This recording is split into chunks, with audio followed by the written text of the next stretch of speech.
आपके अपने चैनल उत्तम ब्लॉग में स्वागत करती हूँ।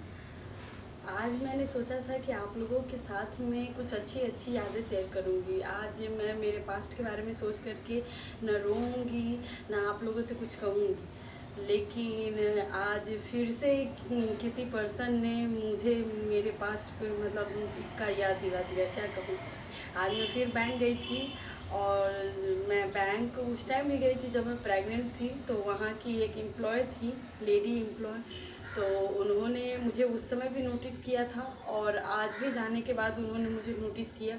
तो उन्होंने कहा कि आपका क्या हुआ, लड़का हुआ कि लड़की हुई? तो मैंने कहा कि लड़का हुआ।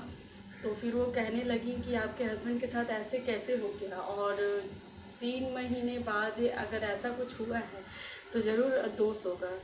गाइस, तो मुझे फिर मेरे ससुराल वालों पे गुस्सा आने लगा। मैं क्या कहूँ, बाबू सतैसा में था, इस बात को लेकर के गर्म में था। ये हमने कहा था मेरी सासू माँ को कि आप एक बार चेक करवा लीजिएगा वहाँ पर पंडित जी से कि बाबू गर्म में है कि नहीं है। तो मेरी सासू माँ ने कहा कि इसे बाबू गर्म में नहीं है, लेकिन एक हवन कराना पड़ेगा। तो फिर भी मन में मेरा खटकता था। मैं इसके पापा को बार बार बोलती थी, बाबू के पापा को, कि देखिए मेरे को पता नहीं क्यों अंदर से फीलिंग आ रही है कि 27 में है बाबू, उसे आप एक बार और पूछवाइए। तो वो कहते थे कि नहीं, मम्मी ने बात किया है और पंडित जी ऐसा कुछ नहीं कह रहे हैं। वो कह रहे हैं कि से कोई घबराने की बात नहीं है, ऐसे आप एक हवन करवा लोगे सिंपल सा तो सब कुछ सही हो जाएगा। तो हम लोग हवन करवाते, जब हम लोग साथ में होते वहाँ पे एक साथ मिलते, तब तो हम ऐसा दिन आया ही नहीं कि हम लोग एक साथ इकट्ठा हो पाए। तो वही आज लेडीज़ ने मुझे कहा कि इसे आप लोग के गांव में ऐसा होता है, आपका बाबू ज़रूर ग्रह में होगा, इसी वजह से इतना कुछ हो गया उनके साथ में, तो आप करो। तो वही बात सोच सोच के मेरे को गुस्सा आता है कि यार मैंने कहा था, काश मेरी सासू माँ ने एक बार मेरा बात सुना होता और इस पर ध्यान दिया होता, तो शायद देखिए जो होना है वो होना है। उसके लिए भक्त कितना भी पूजा पाठ कर लो वो थोड़ी ख़त्म होने वाला है। लेकिन फिर भी मन में लगता है कहीं नहीं कहीं कि हो सकता है कि ये न करवाने की वजह से कुछ हुआ हो। और मैं यहाँ से बड़ा खुश होकर गई थी कि जाऊँगी, वहाँ से आऊँगी, बाबू सो रहा है तो ब्लॉग बना लूँगी। और मैं जैसे ही यहाँ से गई और आने के टाइम फिर मेरा पूरा का पूरा मूड ही ख़राब हो गया, मैं क्या बताऊँ। और पूरा रास्ता मैं रोते रोते आई हूँ ये बारे में सोच सोच के, और इतना गुस्सा आ रहा था कि क्या कहूँ। अब गुस्सा करने से भी कोई फ़ायदा नहीं है, लेकिन हाँ, काश कोई सुन लेता उस टाइम पे। मेरी मम्मी ने भी बहुत कहा था और मेरी मम्मी भी कह रही थी कि मैं यहीं पे दिखवा लूँगी, लेकिन वो उस समय उसका भी दिमाग काम नहीं किया और वो भी नहीं दिखवाई। गाइस, ऐसा तो नहीं है कि किसी अनहोनी को कोई पूजा पाठ रोक ले, लेकिन अगर भगवान है, उसमें शक्ति है, तो शायद अगर ऐसा होता तो आज ये नौबत ना आती। तो यही है गाइस, आज पूरा मूड ख़राब हो गया मेरा। नहीं तो मैं फर्स्ट ब्लॉग में आप लोगों को, लेकिन फिर भी मैं फर्स्ट ब्लॉग में जो बोलने वाली थी वो मैं बोलूँगी।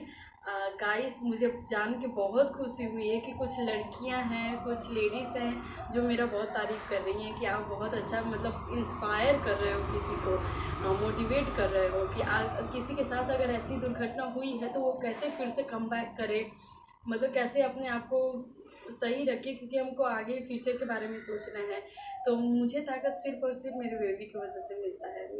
मेरा बेबी मेरा ताकत है, क्योंकि आप अपने आप को नुकसान पहुंचा सकते हो, आप खुद के बारे में गलत सोच सकते हो, बुरा सोच सकते हो, लेकिन जब आपका बच्चा आपके साथ में होता है तो आप सिर्फ और सिर्फ उस बच्चे के बारे में सोचोगे, न कि अपने बारे में। तो मुझे मेरा ताकत मेरे बच्चे से मिलती है, और उसी को देख करके मेरे में ताकत आता है कि चलो उसके लिए कुछ करना है। उसके लिए नहीं, अभी भी मेरे में जान बाकी है, और अगर मैं नहीं अपने आप को संभालूंगी तो मेरे बच्चे को कौन संभालेगा। फिर उसको ऐसा होता है कि जब उनके बारे में सोचने लगती हूँ, और गाइस आजकल जब मैं ब्लॉग बनाने लगी हूँ तो मुझे ज़्यादा उनकी याद आने लगी है। अब फ़ोटो एडिट करो, कोई टॉपिक डालो तो उनसे रिलेटेड होता है। तो क्या होता है ना कि जब आप किसी चीज़ में चले जाते हो, कुछ करने लगते हो, तो आपको ज़्यादा वो चीज़ें देखने को ये करता है, नज़र पे नाचते रहता है एनी टाइम। और ऐसे तो मैं बेबी में बिज़ी रहती थी, ब्लॉग नहीं बनाती थी, मेरे को फ़र्क नहीं पड़ता था। लेकिन अब मैं जब बना रही हूँ ब्लॉग तो मेरे को एनी टाइम उनका ख्याल आते रहता है। लेकिन क्या करूँगा, इस मुझे जान के खुशी हुई कि कुछ लोग मुझसे सीख रहे हैं और मोटिवेट हो रहे हैं। गाइस, लाइफ में कितना भी बड़ा चेंज आ जाए, आपका कितना भी बड़ा प्रॉब्लम आ जाए, आपको चलते रहना जब तक आपकी सांसें हैं। ठीक है, ठहरा हुआ पानी की तरह मत बनिए, क्योंकि जो पानी ठहर जाता है उस पर गंदगी हो जाती है, कीचड़ लग मतलब कीड़े मकोड़े लग जाते हैं। ठीक है, और जो पानी बहता रहता है वो स्वच्छ रहता है, उसको मतलब लोग अपनी प्यास भी बुझाते हैं उस पानी से। तो अपने आप को ऐसे बनाओ कि लोगों के काम आओ। ठीक है, प्रॉब्लम हर किसी के साथ में है, और जब भी हमारे लाइफ में कोई प्रॉब्लम आता है वो हमें कमज़ोर करने के लिए नहीं, हमें ताकत देने के लिए आता है, ताकि हम पहले से भी ज़्यादा और स्ट्रॉन्ग हो जाए। हर किसी के भगवान भी उसी को ऐसा हालात देता है जो उस हालात को संभाल सके, जो उससे बाहर निकल सके।